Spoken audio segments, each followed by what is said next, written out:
Welcome to my Nanu Cherry channel. ఇలాంటి మరికొన్ని stories కోసం Like, share, and subscribe. Hi అండి. ఈరోజు మన కథ తెలివైన రైతు తెలివిలేని రాక్షసుడు. ఇక కథలోకి వెళ్ళిపోదామా? ఒక చిన్న గ్రామం ఉండేది. ఆ గ్రామం చివర్లో ఒక పొలం ఉండేది. ఆ పొలం చాలా సారవంతంగా ఉండేది. కానీ అక్కడ ఎవ్వరూ సాగు చేయడానికి వచ్చేవారు కాదు. ఎందుకంటే ఆ పొలంలో రాక్షసుడుంటాడని గ్రామస్తులు చాలా బలంగా నమ్మేవారు. ఆ గ్రామంలో రామయ్య అనే ఒక పేద రైతు ఉండేవాడు. అతనికి ఒక చిన్న కుటుంబం ఉండేది.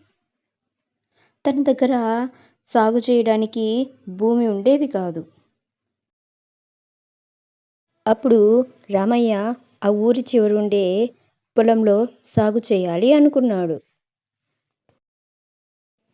అలా అతను ఆ పొలం శుభ్రం చేయడానికి వెళ్ళాడు. అప్పుడు అక్కడ ఒక రాక్షసుడు కనిపించాడు. అప్పుడు ఆ రాక్షసుడు గర్జిస్తూ, ఈ పొలం నాది, నా సొంతం. నువ్వెవరివి ఇక్కడికి రావడానికి? అప్పుడు రామయ్య ఆ రాక్షసుని చూసి కొంచెం భయపడుతూ, నేను ఒక పేద రైతుని అని తన కథ చెప్పాడు. ఈ పొలం ఇక్కడ ఎందుకు పనికి రాకుండా ఉంది. అదే నేను పొలం సాగు చేసి పంట పండిస్తే ఆ పంటలో సగభాగం నీకిస్తాను అని అన్నాడు. సరే అయితే, పంటలో సగభాగం నాకు ఇస్తానంటున్నావు కాబట్టి దీనికి నేను ఒప్పుకుంటున్నాను. సరే, నువ్వు పంట వేసుకో అని చెప్పి రాక్షసుడు అక్కడి నుంచి వెళ్ళిపోయాడు. అప్పుడు రామయ్య ఆ పొలంలో వరి పంట వేశాడు.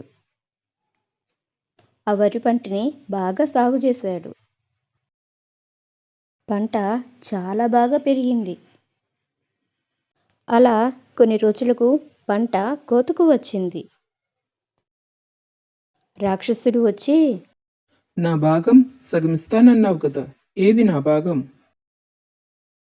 అప్పుడు రామయ్య, పంట పైభాగం నాకు, కింది భాగం నీకు అని చెప్పి పంట పైభాగాన్ని కోసుకుని కింది భాగం వదిలేసి వెళ్ళిపోయాడు.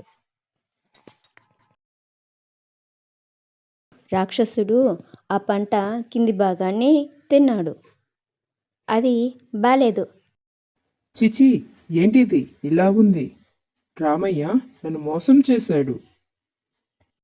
అని అనుకుని, రామయ్య నన్నే మోసం చేస్తాడా?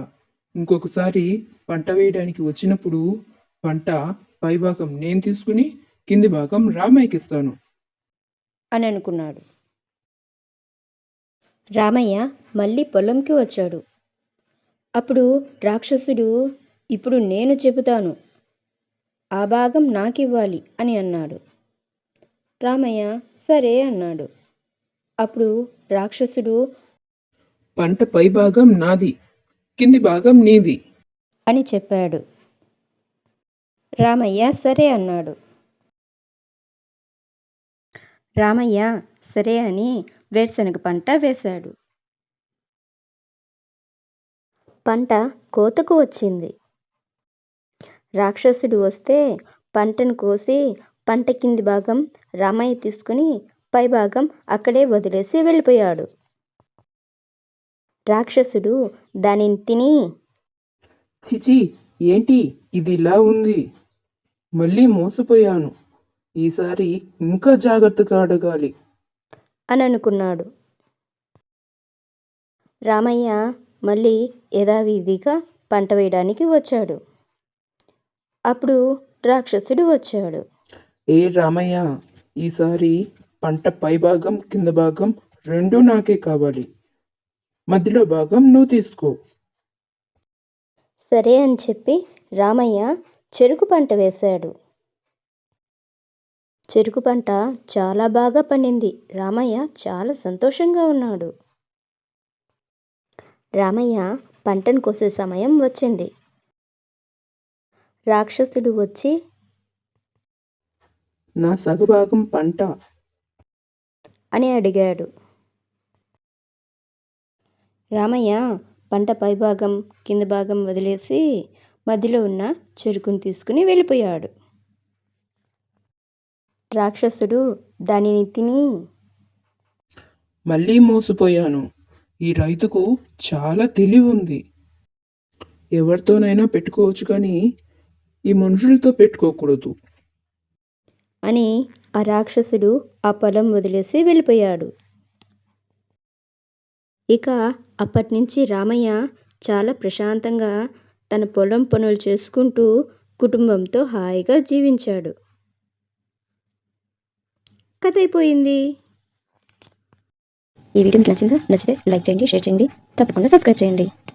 Thank you for watching.